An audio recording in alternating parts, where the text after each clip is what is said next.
by saying that I have been deliberately rather narrow in talking about my so-called official discipline. Okay, I'm talking about my so-called official discipline, but that is precisely because I found it to be a test case. Okay, a sort of test case for bringing to the fore precisely the kinds of, very serious concerns we have regarding what is useful knowledge, what are useful methods, okay? What is useful training, okay? In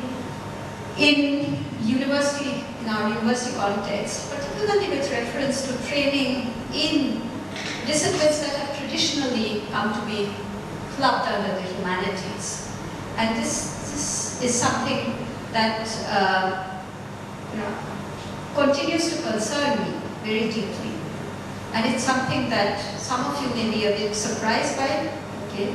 But it's nonetheless, something that I think I wanted to bring to the table in front of you, okay?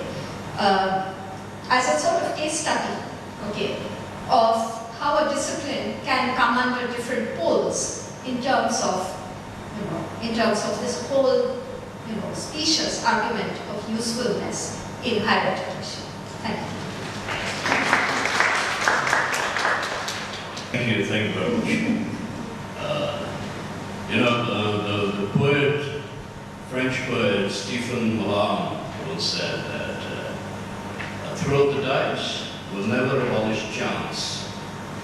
Someone might say that the book will never abolish writing. And in a sense, the Humanities Underground is, to me, all about the celebration of writing. So I indeed join Satish, Tista, in the celebration of all of you, and congratulate Prasanta and others in this wonderful book. But I take this book indeed as a minimal book, while the writing is not minimal at all, it's infinite. So the book, I take it as this kind of on the edge. It just joins the infinity of writing with something limited in the domain of mere readability, something which is readable for a limited single individual reader who picks up a book and opens it and reads it. In that sense, I think it's an open book. It is not a book in the sense of something which is definitive and has a final shape. It is an open book. I remember when we were young, when I was young, if a book was kept open, elders would say, close it. All the knowledge in that is going to fly away from an open book. I thought that was a good idea. The knowledge should escape the book. And in that sense, to be free of the book is the job of the book, or the reading of the book. And in all those senses, I indeed celebrate this occasion in which I'm honored to be asked to speak. What I'll do, because we are in a history context, I'm sure this is the history department room. I would like to speak very simply about the question of humanities, not really, but the method, the question of the method that is implicated in taking the name humanities. In relation to this sense of the infinite underground of writing, whether that's online or not is not really what concerns me.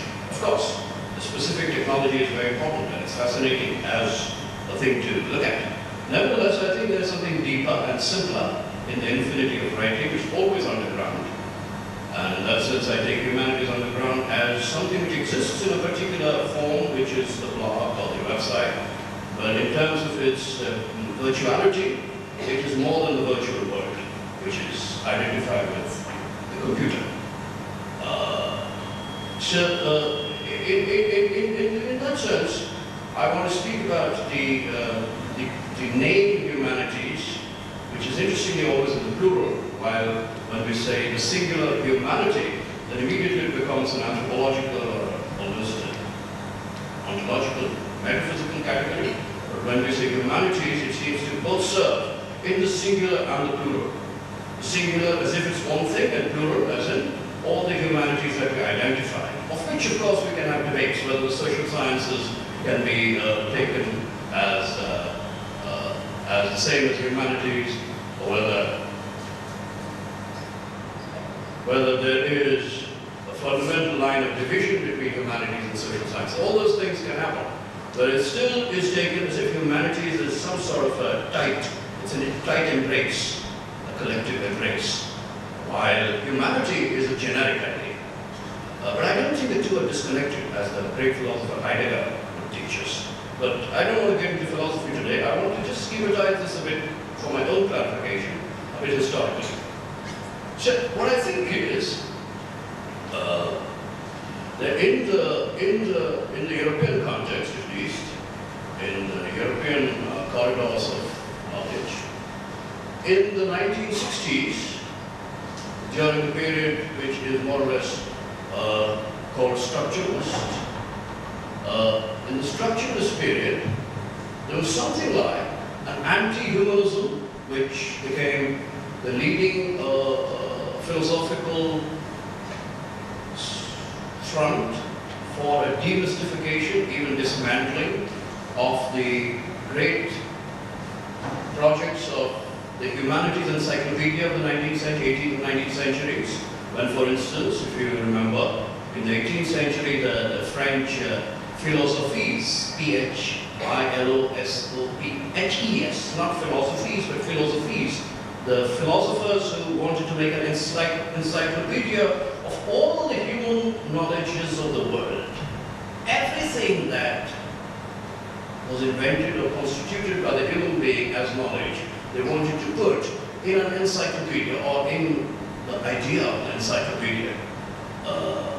All the, there's several great names there, like Diderot and Voltaire and D'Alembert and several others. That's very important. But that was the idea, that an encyclopedia could saturate the entire gamut of knowledge, and every single item of knowledge could then be included in that encyclopedia. Now, that ruling idea in the 20th century was definitely slowly, but sometimes violently, dismantled, even shattered. And in the middle 60s, with the structuralist thesis, this idea of the book again, the encyclopedia as a book of the world, the human book, the book of humanity, that was dismantled because it was said that actually knowledges don't exist as positive knowledge. They don't exist in terms of words and concepts that can be put down in books in terms of a certain order. Because every piece of human knowledge is actually underpinned, or it is supported by something which is not itself a knowledge, which is something like structure, which is something like a set of relations which make knowledge possible. So what makes knowledge possible itself is not a knowledge. And in that sense, an encyclopedia is always an incomplete idea. So Tista spoke about language. So again, language is something for which you can have a universal minimal structure, but that itself is never going to correspond to actual natural languages. And that particular hypothetical idea of the structure is only hypothetical, it's minimal. In that sense, the idea of the major encyclopedia, the absolute encyclopedia saturating the world of knowledge, fell under a terrible crisis with the structuralist demystification. So what applies to knowledge applies to society. So society could not be taken anymore as a set of identities, a set of given substantive institutions. In each of these cases, what you had is something like the very condition of thinking of society. That condition itself was not surely social in the strict sense of something you can know. Politics became the most important place where this this critical demystification became the most serious because, as we know, in the modern period, in the 20th century, was ruled by politics of something like absolute revolutionary transformation, for which Marxism stands at raising the banner of revolutionary transformation. But even that revolutionary transformation was also based on a certain knowledge of history. History existed as something about which we had some sort of sequential and exhaustive knowledge. And again, the question of history came under crisis, in which the revolutionary politics would intervene and produce a decisive change under the idea of something like structure again, which meant that history was not something which had a real temporal substance, that there was nothing essential to historical time which led in an inevitable direction from one moment to the other moment. So the very meaning of politics, which would come into history to change history out of sheer rational, transparent will, that now that we know the secret of history, we can now take history by the scruff of the neck and move it in the direction we wanted. That, again, that absolute control of mastery over history was also under crisis. So it seems to me that in the 60s, in all these fields, and of course, the fundamental axiom of this sort of encyclopedic knowledge was also theological, because if man would be known, it was only under the great shadow of God. So a single idea of man was only supported by a single idea of God, for which you had an absolute canopy of protection, that man under the shadow of God could now be master of his own will. Even if Marxism was atheist, we know that there is a whole later criticism of Marxism replicating theological structures of God through history. So there's a history replacing God. Of course, these are schematizations, and being schematizations, they are not in any way concretely true in terms of the actual research that Marxism has done in understanding society. But as a schema, as an image of the knowledge which we call humanities, Marxism is contributing to it, did produce that image of absolute form of generic humanity equal to the knowledge which is humanity. So humanity is equal to humanity. That was the equation.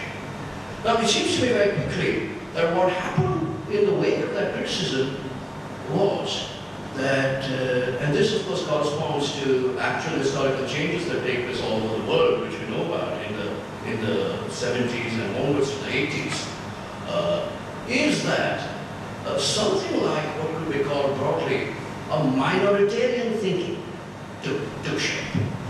From the absolutist or even majoritarian ideologies of the modernist world, we were now looking at very interesting minoritarian thinkers, who themselves are not minor thinkers, not at all. They were absolutely world.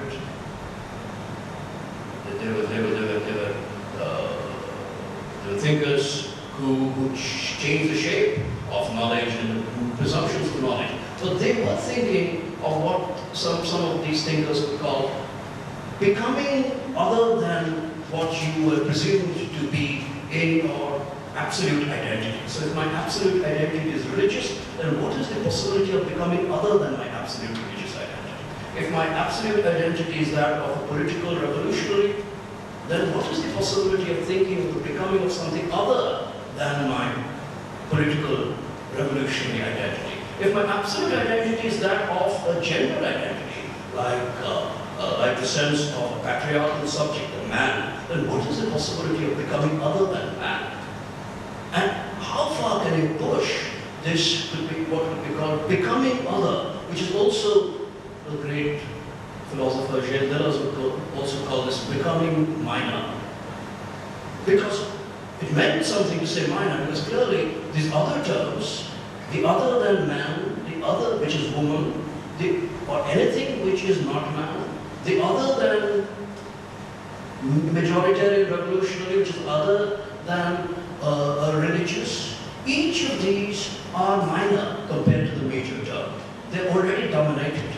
In that sense, you could call them subaltern terms. So you could also paraphrase Deleuze in the light of the post-colonial shifts in discourse here by saying that these are also becoming subaltern, becoming other, becoming minor. So there was, between that period of the 80s up to maybe 10, 15, 20 years after that, there was, I think, with variations, but still in a large part of the world, tremendous critical and transformative movement of becoming minor. And when I read the Humanities Underground work, the book, and more and other than the book, as I was pointing out to you, I see a lot of that becoming minor taking shape and moving between forms and using literary inventions which still do not belong to the great forms of literature, the great monuments of literature. And in that sense, I see that spirit moving in the Humanities Underground work. And I commend it, I admire it. But it seems to me that from then to now, a third moment in the thinking of method is upon us, which is not well formed, which is not well articulated, but which is in a sense different from the becoming minor or the minoritarian thinking that we saw in the second phase. And the third moment, it seems to me, is something like the thinking of what would be called neither the major premise nor the minor otherness, but something like the exceptional, thinking of exceptionality, thinking of something which was part of the original demystified structure, which was something like a certain sort of analytical thesis on structures underpinning societies, discourses, politics, and so on, theologies, which in a sense was sought to be abandoned in the becoming minor, the newness of new identities, new movements. So in India, for instance, one of the great indexes of the becoming minor is also the becoming Dalit. So the becoming Dalit is both predicated on a certain identity surely,